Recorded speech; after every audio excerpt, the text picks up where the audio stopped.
Asia কাপে B গ্রুপে নিজেদের শেষ ম্যাচে আফগানিস্তানকে হারিয়ে সুপার ফোরের স্বপ্ন বাঁচিয়ে রেখেছে বাংলাদেশ জাতীয় ক্রিকেট দল। মঙ্গলবার রাতে আবুধাবি শেখ জায়েদ ক্রিকেট স্টেডিয়ামে ৮ রানে আফগানদের হারিয়েছে টাইগাররা। আর এমন জয়ের পর ক্রিকেটের রথী মহারথীরা বাংলাদেশকে প্রশংসার জোয়ারে ভাসাচ্ছে। এই তালিকায় বাদ যাননি ক্রিকেটের ঈশ্বর খ্যাত শচীন টেন্ডুলকার। আপনাদের সবাইকে জানিয়ে রাখতে চাই, খেলার শুরুতে বাংলাদেশ টসে জিতে আগে ব্যাট করতে নেমে ৫ উইকেটে ১৫৪ রানের সংগ্রহ দাঁড় করায়।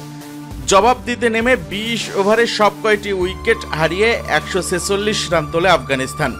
এদিন টাইগারদের দেয়া লক্ষ্যে তাড়া করতে নেমে শুরুতেই চাপের মুখে পড়ে আফগানিস্তান। ০ রানে ১ উইকেট এবং ১৮ রানে হারায় দ্বিতীয় উইকেট। এরপর রাহমানুল্লাহ গুরবাজ, গুলবাদিন নাইব, মোহাম্মদ নবী, আজমতুল্লাহ ওমরজাই এবং রশিদ খান চেষ্টা করলেও বাংলাদেশের নিয়ন্ত্রিত বোলিংয়ে লক্ষ্যে পৌঁছাতে পারেনি। গুরবাজ ২-৪ এবং ২ ছক্কায় সর্বোচ্চ ৩৫ রান করেন। আজমতুল্লাহ ১-৪ এবং ৩ ছক্কায় করেন ৩০ রান।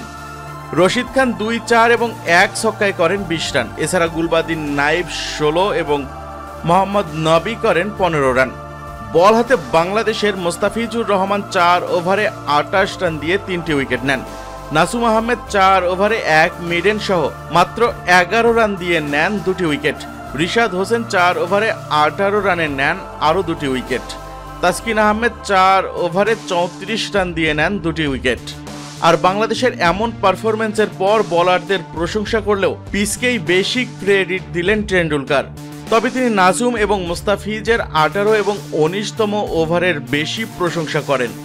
ভারতের এই গ্রেট ক্রিকেটার বলেন, এবারের আসরে সব এক পেশে ম্যাচ দেখা বোরিং ছিল, সেখানে দুর্দান্ত ছিল ম্যাচটা। এটাই ক্রিকেটের সৌন্দর্য। তারা একজন বোলার কম নিয়ে খেলেছে, ওদের জন্য এটা একটা সাহসী সিদ্ধান্ত ছিল। ম্যাচ ওরা ওখানেই হেরে যেতে পারত।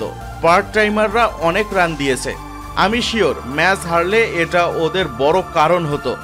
বাংলাদেশের বাকি বোলাররা দারুণ করেছে, তবে পিচ অনেক স্লো ছিল, যেমন পিচে বাংলাদেশ খেলে অভ্যস্ত। তবে নাজুমের স্পেলটা ম্যাজিক্যাল ছিল, ডেথ ওভারেও দুর্দান্ত ছিল। বিশেষ করে ১৮ এবং ১৯তম ওভারে নাজুম ও ফিজ ম্যাচের মোড় ঘুরিয়ে দিয়েছে। ফিজ তার অভিজ্ঞতার পুরোটাই কাজে লাগিয়েছে।